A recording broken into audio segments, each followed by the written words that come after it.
सतयुग में आपका हार्दिक स्वागत है। मैं सतयुग की राजकुमारी आज आपके सामने हमारे स्वर्णिम राज्य की सुंदरता और अलौकिकता का सजीव चित्र प्रस्तुत करने जा रही हूँ। सतयुग, यह वह समय है जहाँ सुखों का अमृत धरती पर बरसता है। पहाड़ों की जड़ी बूटियों से होते हुए पवित्र नदियाँ राज्य में आती है। नदी का जल प्राकृतिक सुगंध से युक्त होता है। इन औषधीय गुणों से परिपूर्ण जल के सेवन करने मात्र से शरीर में ताजगी और ऊर्जा का संचार होता है। सतयुग में खजानों के भंडार असीमित हैं। सोने, चांदी और रत्नों की कोई कमी नहीं है। राजमहलों की दीवारें सोने की ईंटों से निर्मित होती हैं, जिनमें हीरे और मोती जड़े होते हैं। यह हीरे ही भिन्न भिन्न कलर के बल्ब का काम करते हैं। दीवारों में लगे विशेष प्रकार के धातु और हीरे रोशनी को रिफ्लेक्ट करती है, जिससे एक ही मोमबत्ती से सारा महल जगमगा जाता है। हमारे राज्य की प्रजा के महल भी चांदी से निर्मित होते हैं और सेवकों के महल संगमरमर के बने होते हैं। यहाँ हर दिशा में प्रेम और अहिंसा का वास है, और यह अहिंसा केवल शारीरिक स्तर तक सीमित नहीं, बल्कि मानसिक और आत्मिक स्तर पर भी है। हर जीव के प्रति करुणा और आदर का भाव हमारे राज्य के लोगों का आदर्श है। यहाँ के रिश्ते आत्मिक होते हैं। पति पत्नी के बीच का प्रेम रूहानी और पवित्र होता है। मुख के बोल का प्यार है। आत्मिक मिलन की मधुर दृष्टि में ही प्रेम अभिव्यक्ति होती है। यहाँ शारीरिक आकर्षण का कोई अस्तित्व नहीं है। बच्चे भी आत्मिक योग शक्ति से जन्म लेते हैं, इसलिए हर व्यक्ति शारीरिक और मानसिक रूप से पूर्ण स्वस्थ होते हैं। सतयुग में ना सजाओं वाला जेल, न गर्भ जेल है। यहाँ पाप ही नहीं होता, क्योंकि विकार ही नहीं है। बच्चों का जीवन आरंभ से ही अपने माता पिता की तरह पवित्रता और दिव्यता से ओतप्रोत होता है। बच्चे स्वभाव से ही शांत और विनम्र होते हैं। उनमें बाल चंचलता नहीं होती, बल्कि वे रूहानी प्रकाश से परिपूर्ण होते हैं। सतयुग में श्रृंगार की बात करूं तो हमारे आभूषण रुई के समान हल्के भिन्न भिन्न प्रकार के ताज और गहने होते हैं। रंग बिरंगे हीरे से जड़ित मुकुट कलरफुल रोशनी बिखेरने वाले होते हैं। लेकिन यहाँ सबके चेहरे पर नेचुरल ब्यूटी होती है।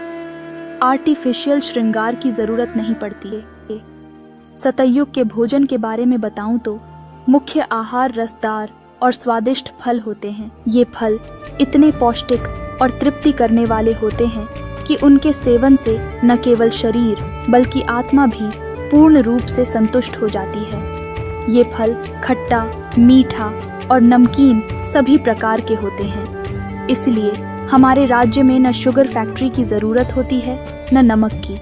सब्जियां भी पत्तों की नहीं होती, बल्कि फूल और फलों की ही सब्जियां होती है। सतयुग में एक राज्य है, एक भाषा है, और हमारा राजा भी एक है। यहाँ प्रजा का प्रजा पर राज्य नहीं होता, इसलिए न कोई मतभेद है, न कोई विवाद। राजा और प्रजा सब एक परिवार की तरह होते हैं, और राजा सबके दिलों में सम्मानीय होते हैं। सतयुग में राजा 16 कला संपन्न और संपूर्ण होते हैं, इसलिए उन्हें किसी साधु, सन्यासी और मंत्री की सलाह की जरूरत नहीं पड़ती। और सतयुग में कोई साधु, सन्यासी, मंत्री भी नहीं होते हैं। यहाँ हर किसी के चेहरे पर एक प्यारी मुस्कान खिली रहती है, क्योंकि हर मानव का हृदय निर्मल जल के समान पवित्र और आत्मिक संतुष्टि से भरा होता है। सतयुग में उठने का समय सवेरे जल्दी का ही होता है, लेकिन थके हुए नहीं होते, क्योंकि न हार्ड वर्क है, न बुद्धि का वर्क है, न कोई बोझ है। इसलिए जागना और सोना समान है। यहाँ टेप या अलार्म से नहीं उठते हैं, बल्कि नेचुरल पंछियों की आवाज के साथ से ही नींद खुल जाती है। शारीरिक स्वास्थ्य की बात करूं तो सतयुग में हर व्यक्ति ऊर्जा से भरा हुआ अपने शरीर में निरंतर एक अद्भुत स्फूर्ति महसूस करता है। आत्मा और शरीर दोनों पवित्र होने से अंग अंग में खुशबू होती है। सभी लोगों के अंग परफेक्ट होते हैं। कोई लूले लंगड़े टेढ़े बाके नहीं होते। अकाले मृत्यु जैसी कोई चीज का हमारे सतयुग में अस्तित्व नहीं है। शरीर छोड़ने तक शरीर युवा बना रहता है, कभी बुढ़ापा नहीं आता। जब हमारी आयु पूरी हो जाती, तब हम अपने शरीर को छोड़ने का निर्णय स्वयं लेते हैं। उस क्षण में भी कोई पीड़ा नहीं होती है, बल्कि एक वस्त्र बदलने जैसा अनुभव है। फिर हमारे यहाँ शरीर को बिजली मशीन पर रख देते हैं। हम लोग हड्डियां आदि नदी में नहीं डालते। शरीर से लगाव न होने के कारण न कोई दुख मनाते न कोई रोते हैं, क्योंकि यहाँ हर कोई नेचुरल आत्मिक स्वरूप में जीवन जीते हैं। अब सतयुग के मौसम के बारे में बताती हूँ। सतयुग में पांचों तत्व भी सतो प्रधान होते हैं। मौसम 4 ही प्रकार के होते हैं, लेकिन न कभी अत्यधिक गर्मी न कभी अत्यधिक सर्दी पड़ता है। सदैव बाहरी मौसम होता है। सूर्य भी सतो प्रधान होने के कारण कभी तपत नहीं दिखाता, न कभी बेकायदे बरसात पड़ती, न कभी नदी उछल खाती है। हमारे सतयुग में प्रकृति और जीवों के बीच एक अद्भुत सामंजस्य है। रंग बिरंगे पक्षियों की मधुर ताने ऐसी अनोखी होती हैं मानो कोई अदृश्य वाद्य यंत्र सृष्टि का सबसे सुंदर संगीत बजाता हो। इन सुरों को सुनकर मन में शांति और आनंद की लहरें उठ जाती हैं और हर पल एक उत्सव जैसा लगता है। सतयुग में यात्रा के साधन पुष्पक विमान हैं।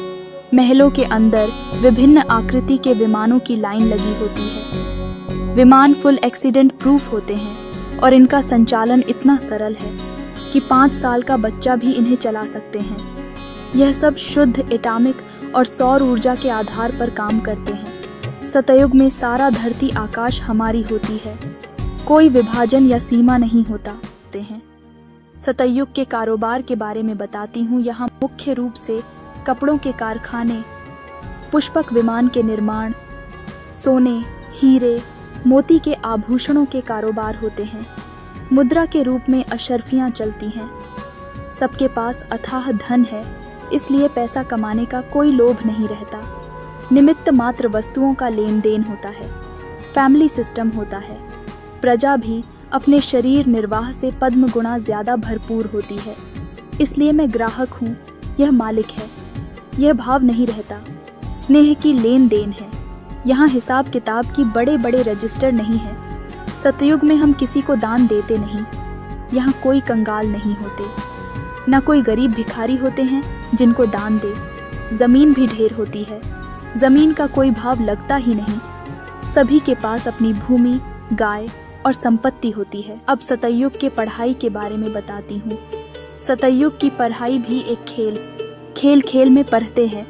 राजधानी की नॉलेज की पढ़ाई है, लेकिन मुख्य सब्जेक्ट यहाँ की ड्राइंग है। यहाँ छोटे बड़े सब आर्टिस्ट हैं। यहाँ की हिस्ट्री भी संगीत और कविताओं में होती है। सीधी सीधी बोर करने वाली नहीं होती। हमारे राज्य में नाटकशालाएं काफी हैं, लेकिन सिनेमा नहीं है। सतयुग की यह कहानी केवल एक युग का वर्णन नहीं, बल्कि एक आदर्श समाज की तस्वीर है, जहाँ हर एक आत्मा पवित्र और सुखमय जीवन जीती है। सतयुग का यह राज्य केवल उन्हीं आत्माओं का स्वागत करता है जो पवित्रता और दिव्यता में संपूर्ण हो। आप भी इस युग के लिए अपना पुरुषार्थ करें ताकि इस दिव्य समाज का हिस्सा बन सकें। हमने आपको सतयुग के बारे में संक्षेप में बताया है। आपके मन में और भी अनेक प्रश्न होंगे। उनके उत्तर देने के लिए मैं और कृष्णा सतयुग में आपका इंतजार कर रहे हैं।